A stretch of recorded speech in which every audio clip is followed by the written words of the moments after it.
What makes a song truly hit you? Is it the notes, the words, or something else entirely? Today, we are going to peel back the layers of a track that really got to me and explore what makes music resonate.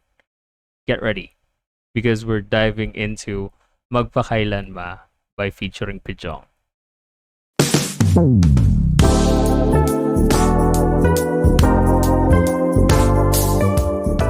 All right, all right, all right. Welcome back to Usapang Musiko with Irvin Basana. And still, my name is Irvin, and I came back from a social media break because I'm following this rule every the 6 episode rule. So every 6 episodes that I publish after 6 weeks, I'm gonna do one week break, and then I'll go back to doing another 6 episodes. Since for season 2 we're gonna do 25 episodes, so gonna take like 6, 12, 18, 24.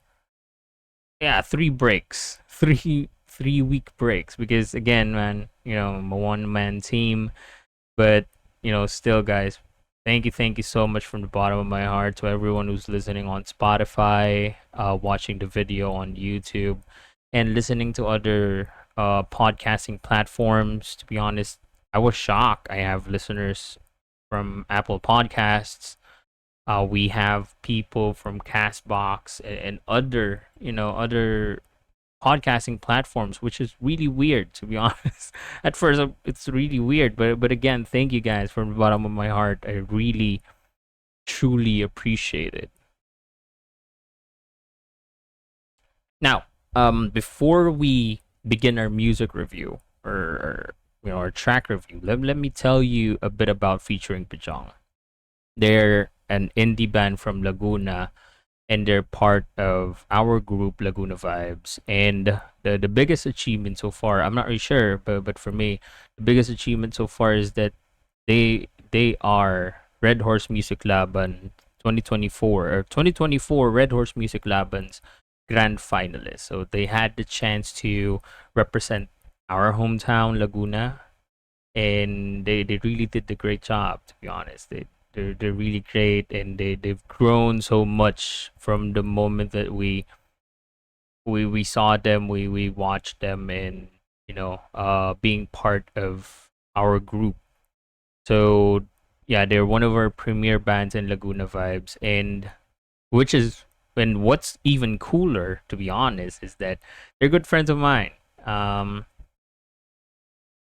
we talk a lot. Pijong and I talk a lot. Just even with the other band members, we talk a lot, and we have this common bond with music, and how to approach this industry entirely. And there are some days or times that I give them advice, and some of them they're picking up, which is I really appreciate it. So um today, tonight, or whatever time you're listening to, we'll be breaking down the song Magpakailanma, from its sound to its deep lyrics. So get your headphones, because we're gonna dive in. But before that, what we usually do with music reviews is that we listen to the song. I've listened to this song like multiple times now, because from the moment this was released, and until today, it's part of my what do you call this, like songs of the day. Like most of the time, I listen to it almost every day because of Spotify. So but again, by the way, before we proceed for music reviews, what's gonna happen first is, before I talk about the review itself, um we are going to listen to the song. So it's gonna be are gonna listen to the song itself. And there is a possibility that, since I'm going to be uploading this to YouTube, it will be copyrighted and it will be removed. So if you want to listen to the full track, you can check them out on Spotify and YouTube. Just type in featuring Pijong. On Spotify, just type in featuring Pijong or Magpakailanma. It's not Magpakailanman. It's Magpakailanma. So check their song out. I'm pretty sure you guys will appreciate it. So let me share this. Then let's listen to the song.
Yeah, that was Magpakailanma by featuring Pijong, man.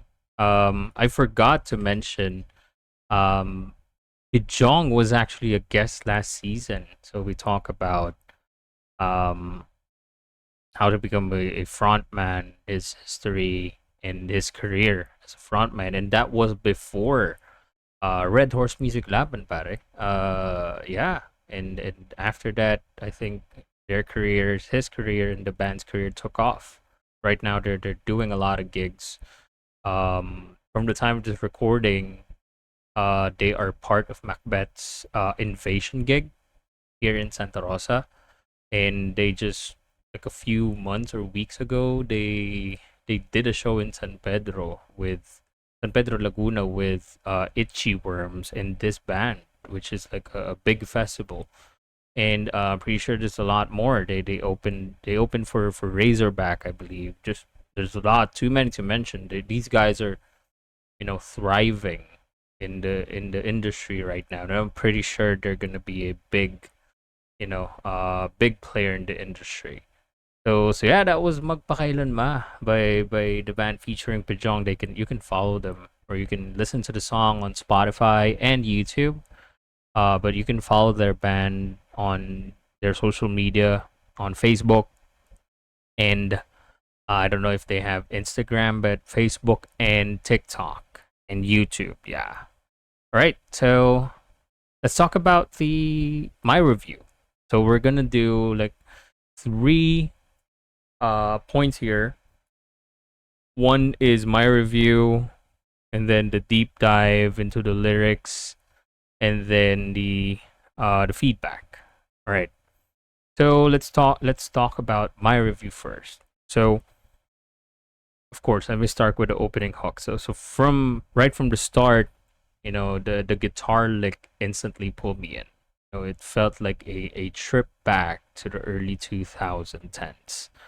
A time when guitar driven melodies were everywhere, and it gave songs that beautiful melodramatic feeling, and it really sets the mood. Hey, you're still locked in. Thank you so much. I hope you're enjoying our deep dive today. So, as an independent artist myself, my goal here is simple: to bring you honest, filtered insights from the music scene. Whether you're a fellow musician navigating this wild world, or a fan looking for your next favorite track, this is our space. So if you're digging what you hear, make sure you're subscribed or following Usapang Musiko with Irvin Bisana on your favorite podcast platforms. To be honest, it's just on Spotify and YouTube. I don't know. I think Amazon Music and yeah, I don't know where I'm at. So yeah, just check. Just follow me on your favorite podcasting platforms so you don't miss any new episodes every Monday. And let's keep the conversation going. You can find me on all my social media channels, on Facebook, Instagram, and TikTok. Just type in my name, Irvin Basana. And then for YouTube, just type in Irvin Basana as well. And then for Spotify, just type in Usapang Musiko with Irvin Basana. All right, let's get back to the music. Now, the first verse, to be honest, felt quite raw. It almost a bit emotionless at first, but then when the reverb, I don't know if it's reverb or the reverb drums. Yeah, the reverb drums kicked in. Everything changed. They added this incredible heaviness to the sound, and it perfectly backs up Pijong's voice, which honestly sounded like he was on the verge of bursting out crying. You could really feel the emotion starting to build.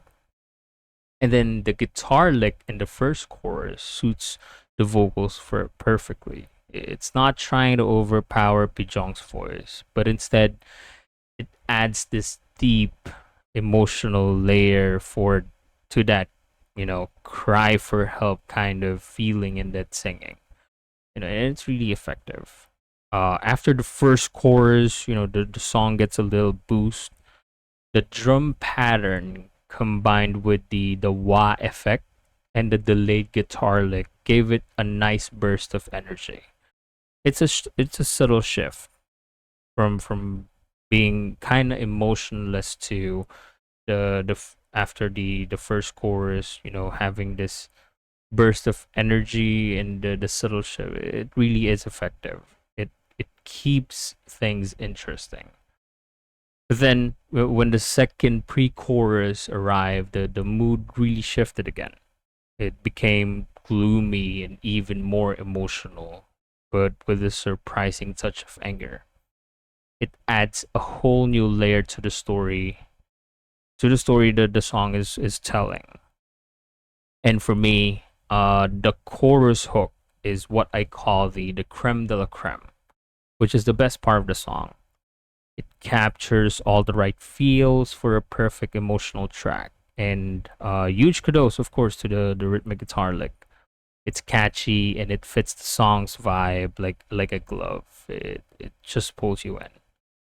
And when the bridge hook came in, that's where all the emotions really poured out. The distorted guitars paired with the drum pattern became this guiding light through that section. It's almost like they were leading you through the song's most intense moment. And the last chorus of the track is, I feel like, where everything kind of work out on its own because it feels cinematic. Hearing people talking in the background was a really great addition. It makes perfect sense if you think about it from a storytelling perspective. It's like you're hearing real life happening around the emotion. Big kudos to the producer of the song. I'm not really sure if he wants to be named. So I'm just not gonna do a name drop, but I know the producer of this track, and it's a really great producer. I've worked with him for how many years already, and he has this somewhat like storytelling perspective when it comes to producing songs. So good job, my friend, and thank you for helping this band out. Now let's deep dive into the lyrics. The song opens with such a poignant feeling of loneliness and loss. The characters' only companions are from phrases, mga notang di alam saan paroroon. It paints a picture of being adrift, with only the unchanging memories of a past love remaining. And those memories, like a lover's smile and their very first kiss, are recalled so vividly, showing just how important they are. The core of the song lies in this powerful repeated plea from phrase, sana naman, wag mong talikuran ating mga sumpaan. It's a desperate request to hold on to what they shared, even with the painful truth from phrase, kahit alam nating di tayo aabot sa magpakailanman. This line is really heartbreaking. Showing a love that's deeply felt but understood to have an end date. And the lyrics also touch on how unpredictable life can be, from phrase, di ko mawari itong mundo, kung kailan masaya, tsak gugulo. There's also an awareness of gossip and outside opinions, from phrase, di natin maiiwasan yung ibang nag-uusap-usapan. Suggesting their relationship might have faced judgment. But despite these pressures, the memories of their love remain constant. The song keeps bringing up magpakailanman, the word magpakailanman, but it acknowledges that their path has an end, or their path has a hangganan. The characters plead from phrase lakad mo'y bagalan is such a touching request to make their time together last longer. Hoping from phrase sana'y di na tayo umabot sa hangganan really highlights that desire to cherish every moment, even when they know, there's an end date. And lastly, the song beautifully wraps up with a final plea not to forget their last kiss. Even with the sad understanding that their love wouldn't last forever, this emphasizes that the emotional impact and the memories of of their shared intimacy are meant to live on long after the relationship ends. Now, here's my feedback. Even though we're friends, I always say this to almost everyone. Even though we're all friends, I have to give my feedback. Overall, Magpakailanma paints a vivid picture of a beautiful yet doomed romance. It's always subject to interpretation. I have a different interpretation about it, but I think if I just gave it all out, there's a possibility my interpretation is different. Pero let me just paint it just like this. It's a beautiful yet doomed romance. That's all I have to say. It's about desperately holding on to precious memories and promises, even when faced with the harsh reality that sometimes, no matter how profound our love is, it's not meant to last an eternity. Now, as a good friend, as a reviewer, as a critic, I have to be honest. I'm a huge fan of guitar solos, but for this particular track, I felt the extended guitar solos was a bit too long. Again, it's just for me. The song is actually, 6 minutes and 41 seconds. And basing it on just how I felt, it felt quite long for a single. You know, if I were, co-producing this, I might suggest trimming the solo a bit. Probably trim the solo a little bit, move it to around like 4 minutes to 5 minutes, and then do the extended solo on live performances. Just to mix it up. Um, again, if I were the one co-producing this, I might suggest trimming it a bit to make the track more radio friendly. That's the reason why, because I know it's not really like the biggest thing anymore, because I just realized it. Sometimes you only listen to radio when you have a car, or if you still have a radio. But I still have this. I still uphold this idea that every single should be at least radio friendly. I mentioned this a while back. For every single, the idea for me, the idea, and because of I forgot the term, the time span, the time, the ideally how many minutes can a person listen to a song or to still have the attention is around 3 to 4 minutes. So that's why I feel like if I were producing it, if I were be co-producing it, I will be trimming the solo a little bit, move it to around 4 to 5 minutes, which is the safest, and do the extended solos in live settings or live performances, because that's where, for me, it's always good to play the track as is, but it's an extended effort if there's a different attack, a different taste, a different texture to the song that you produced on digitally compared to the song that you produced, that you played live. So that's just my take. And but then again, take it with a grain of salt.